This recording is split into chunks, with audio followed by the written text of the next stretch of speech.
په شنو غرونو کې یو ښکلی کلی و چې خلک یې ساده او خوشحاله ژوند کاوه. په همدې کلي کې یو هلک اوسېده. نوم یې سلیم و.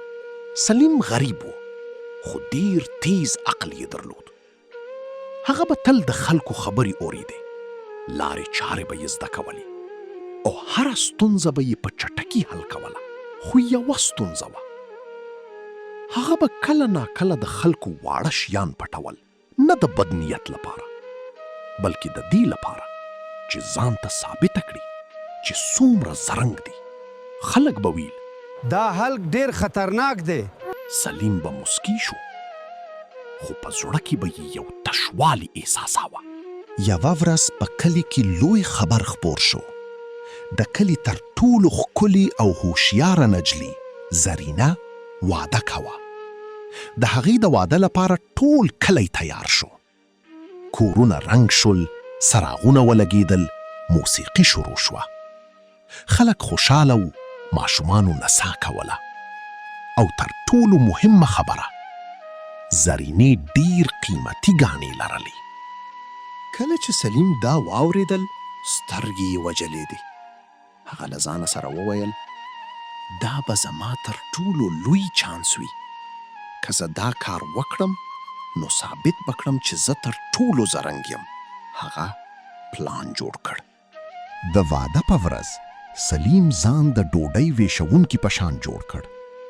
پټ مخ، ساده جامې او یو لوی ټوکر یې پر اوږه واچوه. هغه د خلکو منځ ته ولاړ. هیڅوک پرې ونه پوهېدل. هغه د کور هره برخه په غور کتل.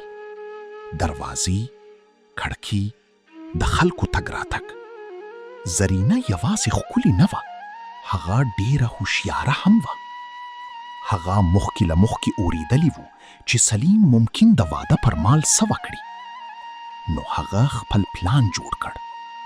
خپلې اصلي ګاڼۍ یې پټې کړي او پر ځای یې جعلي ګاڼۍ واچوي. خپله خونه یې هم داسې ترتیب کړه چې که څوک راشي ژر معلوم شي. شپه شوه. موسیقي لا هم روانه وه. سلیم وره وره د کور دننه لاړ.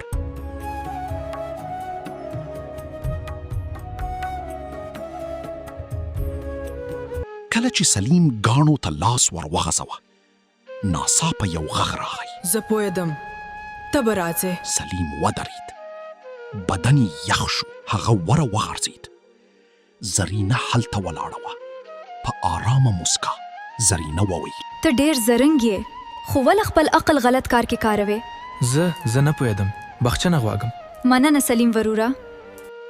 دا خبرې د سلیم زړه ته ورسېدې او هغه له خپل کاره پښیمانه شو او بخښنه یې وغوښته. زرینې هغه ته یو بل چانس ورکړ او ورته یې وویل چې د غل پر ځای دی د خلکو مرسته وکړي. سلیم هم داسې وکړ او د واده په پاتې وخت کې یې د خلکو مرسته وکړه او حتی یو بل شکمن کس یې ونیوه. وروسته له هغې سلیم خپل ژوند بدل کړ او د خلکو خدمت یې پیل کړ. ورو ورو د کلي خلک چې مخکې به یې ورته غل ویل اوس یې ورته اتل ویل.